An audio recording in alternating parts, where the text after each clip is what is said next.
A warm welcome to all class 12th students again. Today I will continue my discussion with biomolecules, structure of nucleic acids. So since it has been about a week's time, so I will start again and discuss the remaining part. In my previous discussion, I had told you that how components of nucleic acid they join with each other to form basic unit, and how these basic units they join with each other to form nucleic acid. What are the basic constituents? 1. Any pentose sugar, whether it is ribose or it is 2 deoxyribose, then nitrogenous bases, either purine or pyrimidine, and phosphoric acid. These three things are the basic constituent of nucleic acid. Now how they combine with each other? In first step, pentose sugar and nitrogenous base they combines with each other at C1 carbon of pentose sugar to form nucleoside. This nucleoside reacts with phosphoric acid at C5 carbon to form nucleoside phosphate or a nucleotide. Then two nucleotides they reacts with each other at 3' and 5' carbon atoms to form a dinucleotide, and these dinucleotides are joined with each other in the form of with the help of phosphodiester linkage or phosphodiester bonds. Then this dinucleotide again combines with another nucleotide to form trinucleotide, tetranucleotide, and finally a polynucleotide chain is formed. So the bond that joins two nucleotides with each other is called a phosphodiester bond. In a simplified view, this can be represented like this. Sugar and base they combines to form nucleoside. Nucleoside combines with phosphoric acid to form nucleotide. Then two nucleotides they join with each other with the help of phosphodiester linkage to form dinucleotide, then trinucleotide, tetranucleotide, pentanucleotide, and finally a polynucleotide chain is formed, which is otherwise called as a nucleic acid. Or in the reverse direction, we say that when polynucleotide or nucleic acid is subjected to hydrolysis, it gives phosphoric acid, it gives base, and it gives sugar. So that is how these constituents of a nucleic acid they joins with each other to form a polynucleotide chain. In a polynucleotide chain,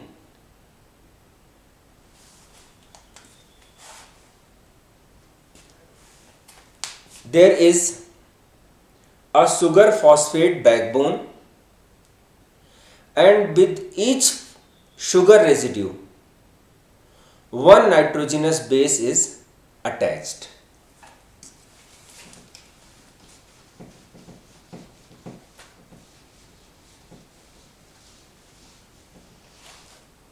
So in a simplified way, it is represented like this. it is sugar, then phosphate, then sugar, phosphate, sugar, phosphate, and so on. So that is how there is a sugar phosphate backbone, and in which at each sugar one of 5 nitrogenous bases, they are attached. There are purines like adenine, guanine. There are pyrimidines like thymine, cytosine, and uracil. And out of these 5 bases, they are attached here. So this is a basic structure of a polynucleotide chain. Now this specific sequence of different nitrogenous bases that are present at this sugar phosphate backbone is called primary structure of nucleic acid. Got it? No? In a polynucleotide chain, this is a symbolic representation of a polynucleotide chain. This is one nucleotide, this is another nucleotide, another nucleotide. So that is how these nucleotides, they are joined with each other. So there is a sugar phosphate, sugar phosphate, sugar phosphate backbone, and with each sugar one nitrogenous base is attached, which could be any one out of those 5 nitrogenous bases that were separated during the hydrolysis of nucleic acid. And this specific sequence of nitrogenous bases that is present over that sugar phosphate backbone is called primary structure of DNA, or nucleic acid rather. Then actual amount of these nitrogenous bases may vary from species to species, but there is one interesting feature, that there is a base equivalence. What is the meaning of term base equivalence? Total purines is always equal to total pyrimidine. The actual amount of different type of bases may vary from different species. For a human being, it could be different. For a horse, it could be different. For a fish, it could be different. But there is always a base equivalence. This observation was first found out by a scientist, E. Chargaff. Hence it is also called as Chargaff's rule, that in any given species, total amount of purines is always equal to the total amount of pyrimidines. So this is called as base equivalence. Then nucleic acid itself is again very complicated structure. If it is uncoiled, it is almost 4 meters long, which is present in very small cell's nucleus. Cell itself is very small, then nucleus of cell is even smaller. So there are different levels of structures which are beyond the scope of discussion for us at this level.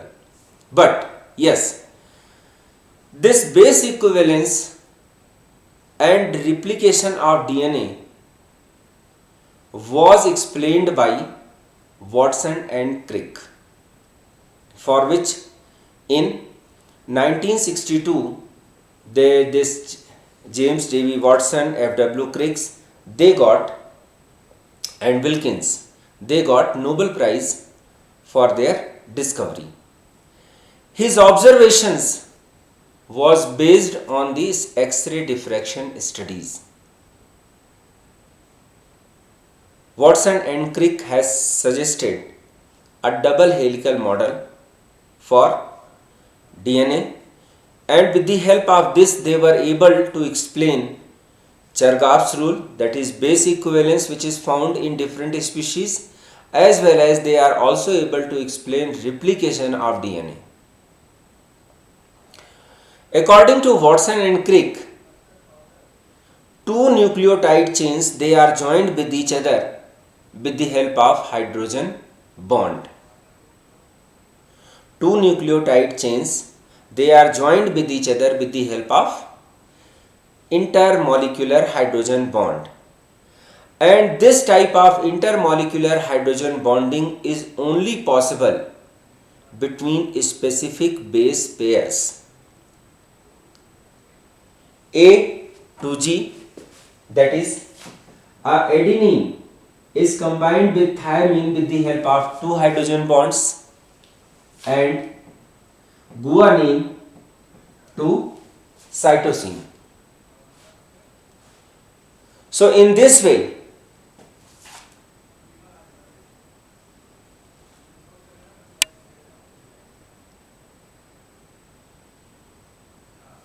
the two strands, cytosine of one strand combines with guanine of another strand, and adenine of one strand combines with thymine of other strand. So since this intermolecular hydrogen bonding is only possible between two specific base pairs, thereby there is a base equivalence, and during replication of DNA,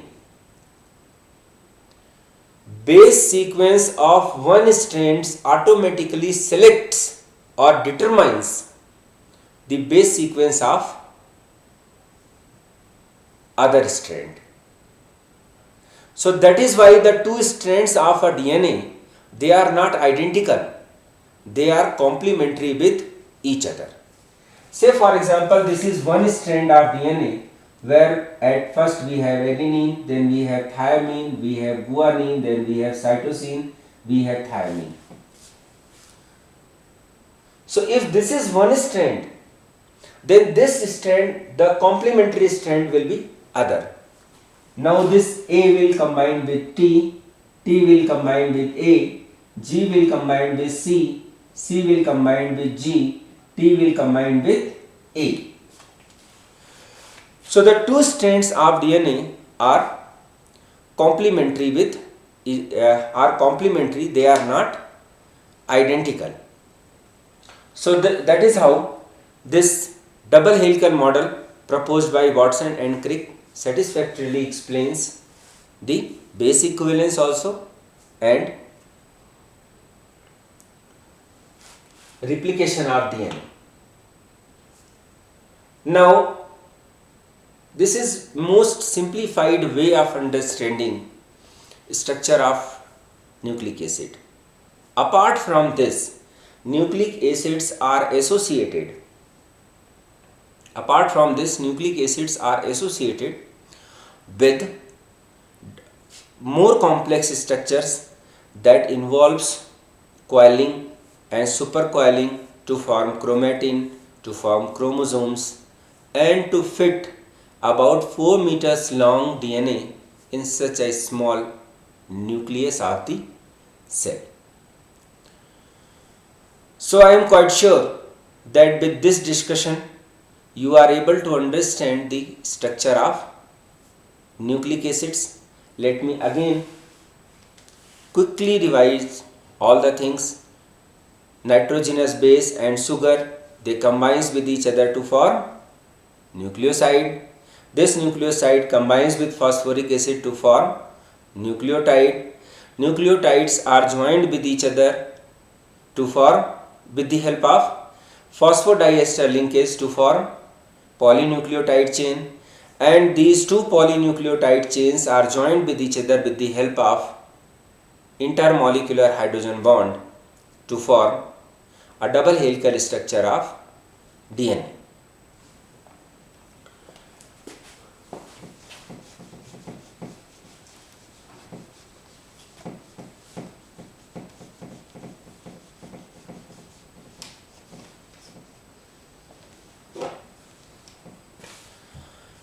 In the very start of our discussion, I told you that depending on the nature of pentose sugar which is present, these nucleic acids are of two types. If ribose sugar is present, then it is called RNA or ribose nucleic acid, and if 2-deoxyribose sugar is present, then it is called deoxyribose nucleic acid. Now we will try to discuss the main points of difference in the structure of DNA and RNA. This is a very common question which is asked in your board examinations, so it is quite important also. Just by writing 2-3 points you can get 3 marks very easy. So let's make a table here. At one end I write DNA, and on the other end we write RNA. So the major point of difference between this DNA and RNA is the nature of sugar. First point, this has deoxyribose sugar, while RNA has ribose sugar. Both are pentose sugars. So first point of difference is that. Then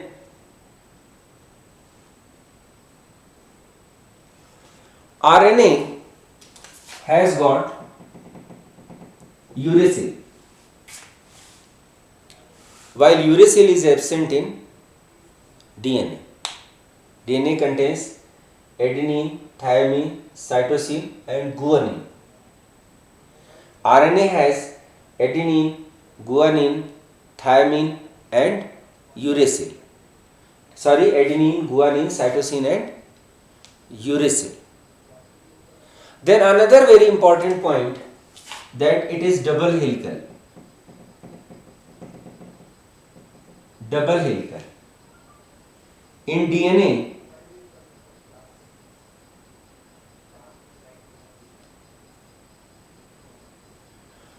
two strands are present. Two strands of DNA are present. And these two strands are joined with each other with the help of intermolecular hydrogen bond. And as I told you, this intermolecular hydrogen bond formation only takes place between specific base pairs. Thereby these two strands of DNA, they are complementary to each other. But RNA is single stranded. Then place of occurrence. DNA is found in the nucleus of cell, while RNA is found in the cytoplasm.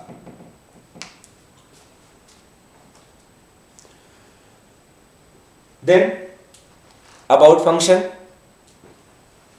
DNA is responsible for transfer of hereditary characters, while RNA is responsible for protein synthesis. DNA doesn't have any further types, but RNA is of three types: mRNA, tRNA and rRNA. Messenger RNA, transfer RNA and ribosomal RNA.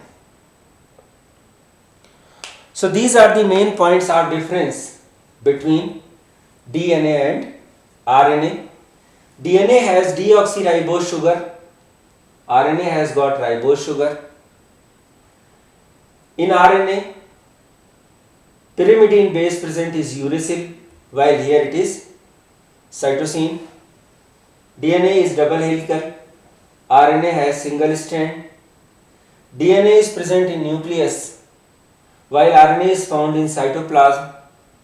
Function of DNA is to carry hereditary characters from parents to offsprings, while RNA is involved in the protein synthesis. RNA is of three types: mRNA, tRNA and rRNA, while DNA is of only one type. There is no subtypes of DNA known. So this finishes our discussion about nucleic acids. Now we shift to another important biomolecule that are called enzymes.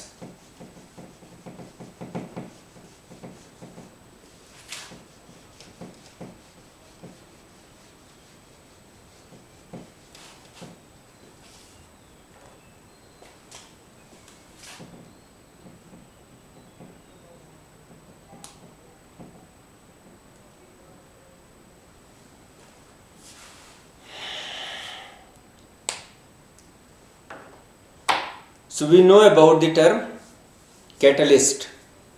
How many of you know about catalyst? Catalyst is something which alters the rate of a chemical reaction, that changes the rate of reaction, and in the presence of trace amount of a catalyst, rate of chemical reaction is accelerated. For example, you know that when nitrogen and hydrogen combines with each other to form ammonia in Haber's process, little amount of iron is used as a catalyst, or during the decomposition of potassium chlorate, presence of small amount of manganese oxide increases rate of reaction tremendously. So catalysts are those substances which when present in smaller quantities increases the rate of any chemical reaction. Now, any living system is also full of chemical reactions.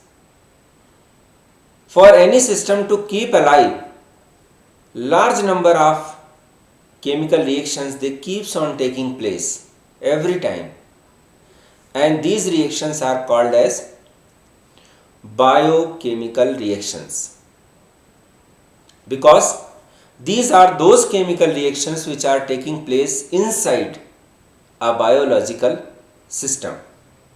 Say for example, we have taken a food, so that food contains different type of nutritive materials. It contains carbohydrate, it contains proteins, it contains fats, it contains vitamins, minerals. But finally, a living system requires glucose to be burnt and energy is released. So whatsoever is the actual form in which you have taken it, it has to be degraded and finally converted to glucose so that your body gets energy. And there is a series of chemical reactions that are involved in this process.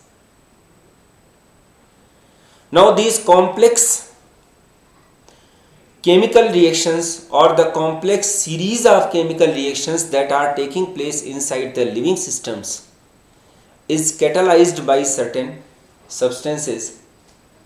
They are called as enzymes. So enzymes are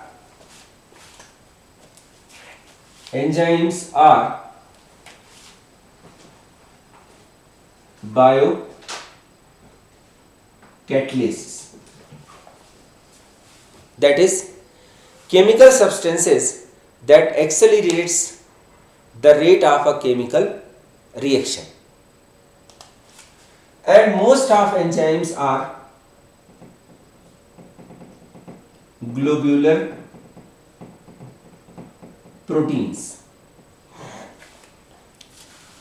So enzymes are the proteins that are responsible for the acceleration of biochemical reactions, and like other catalysts,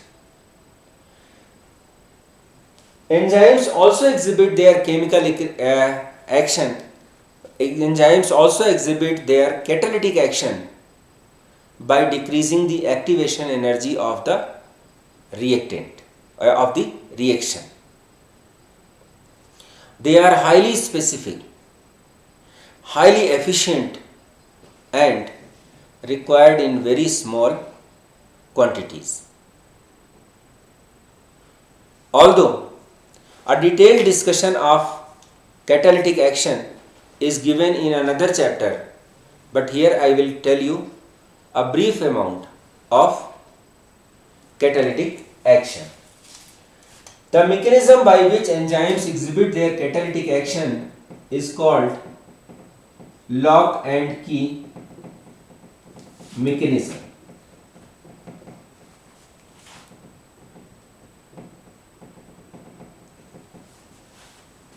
All of you have seen a lock and key. Each key has got a specific shape. Each key, the corners of key are cut in a specific pattern, and that pattern only fits to a particular lock.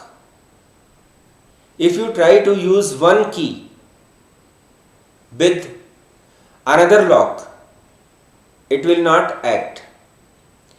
In the similar way, structure of protein or structure of enzyme has got a specific part, and structure of substrate also have got a specific structure. Both of them, they join with each other to form enzyme substrate complex, and once this enzyme substrate complex is formed, catalytic action is observed, chemical reaction takes place, and finally enzyme is separated and product is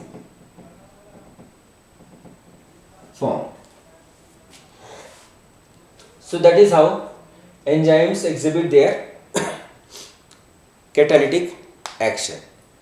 So in this module, I discussed structure of nucleic acids, difference between structure of DNA and RNA, and catalytic action of enzymes. Thank you.